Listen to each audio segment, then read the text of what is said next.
पापियों और पुण्यात्माओं की यमलोक यात्रा। सनंत कुमार जी कहते हैं, व्यास जी, मनुष्य 4 प्रकार के पापों से यमलोक में जाते हैं। यमलोक अत्यंत भयदायक और भयंकर है। वहाँ समस्त देहधारियों को विवश होकर जाना पड़ता है। कोई ऐसे प्राणी नहीं है जो यमलोक में ना जाते हों। किए हुए कर्म का फल कर्ता को अवश्य भोगना पड़ता है। इसका विचार करो। जीवों में जो शुभ कर्म करने वाले सौम्य चित्त और दयालु हैं, वे सौम्य मार्ग से यमपुरी के पूर्व द्वार को जाते हैं, और जो पापी पाप कर्म परायण तथा दान से रहित हैं, वे भयानक दक्षिण मार्ग से यमलोक की यात्रा करते हैं। मृत्युलोक से 86,000 योजन की दूरी लांघकर नाना रूप वाले यमलोक की स्थिति है।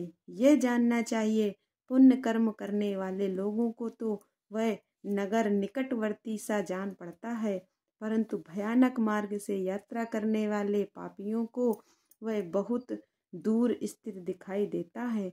वहाँ का मार्ग कहीं तो तीखे कांटों से युक्त है, कहीं कंकड़ों से व्याप्त है, कहीं छुरे की धारे के समान तीखे पत्थर उस मार्ग पर जड़े गए हैं, कहीं बड़ी भारी कीचड़ फैली हुई है। बड़े छोटे पातकों के अनुसार वहाँ की कठिनाइयों में भी भारीपन और हल्कापन है। कहीं कहीं यमपुरी के मार्ग पर लोहे की सुई के समान तीखे डाभ फैले हुए हैं। तदनंतर यमपुरी के मार्ग की भीषण यातनाओं और कष्टों का वर्णन करके सनंत कुमार जी ने कहा, व्यास जी, जिन्होंने कभी दान नहीं किया है, वे लोग ही इस प्रकार दुख उठाते हैं और सुख की याचना करते हुए उस मार्ग पर जाते हैं।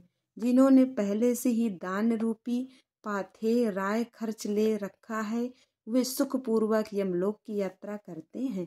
इस रीति से कष्ट उठाकर पापी जीव जब प्रेतपुरी में पहुंच जाते हैं, तब उनके विषय में यमराज को सूचना दी जाती है। उनकी आज्ञा पाकर दूत उन पापियों को यमराज के आगे ले जाकर खड़े करते हैं। वहाँ जो शुभ कर्म करने वाले लोग होते हैं, उनको यमराज स्वागत पूर्वक आसन देकर पाद्य और अर्घ निवेदन करके प्रिय बर्ताव के द्वारा सम्मानित करते हैं और कहते हैं, वेदोक्त कर्म करने वाले महात्माओं, आप लोग धन्य हैं, जिन्होंने दिव्य सुख की प्राप्ति के लिए पुण्य कर्म किया है।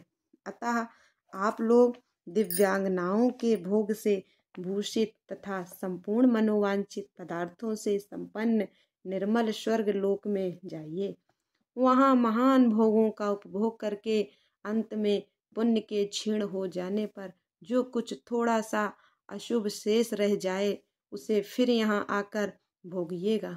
जो धर्मात्मा मनुष्य होते हैं, वे मानो यमराज के लिए मित्र के समान हैं। वे यमराज को सुखपूर्वक सौम्य धर्मराज के रूप में देखते हैं, किंतु जो क्रूर कर्म करने वाले हैं, वे यमराज को भयानक रूप में देखते हैं।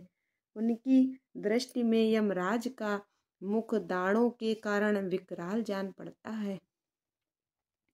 नेत्र टेढ़ी भौहों से युक्त प्रतीत होते हैं। उनके केस ऊपर को उठे होते हैं। दाढ़ी मूंछ बड़ी बड़ी होती है। होंठ ऊपर की ओर फड़कते रहते हैं।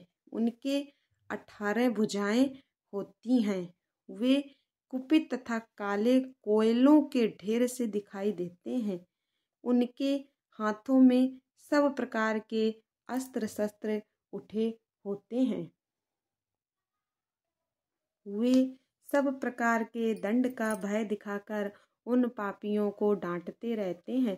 बहुत बड़े भैंसे पर आरूढ़, लाल वस्त्र और लाल माला धारण करके बहुत ऊंचे महामेरु के समान दृष्टिगोचर होते हैं। उनके नेत्र प्रज्वलित अग्नि के समान उद्दीप्त दिखाई देते हैं। उनका शब्द प्रलय काल के मेघ की गर्जना के समान गंभीर होता है। वे ऐसे जान पड़ते हैं मानो महासागर को पी रहे हैं, गिरिराज को निगल रहे हैं और मुंह से आग उगल रहे हैं। उनके समीप प्रलय काल की अग्नि के समान प्रभा वाले मृत्यु देवता खड़े रहते हैं। काजल के समान काले काल देवता और भयानक कृतांत देवता भी रहते हैं। इनके सिवा मारी, उग्र महामारी, भयंकर कालरात्रि, अनेक प्रकार के रोग तथा भांति भांति के भयावह कुष्ठ मूर्तिमान हो हाथों में शक्ति, शूल, अंकुश, पाश, चक्र और खड़ग लिए खड़े रहते हैं। वज्र तुल्य मुख धारण करने वाले रुद्रगण छुर, तरकश और धनुष धारण किए वहां उपस्थित होते हैं। सभी नाना प्रकार के आयुध धारण करने वाले महान वीर एवं भयंकर हैं।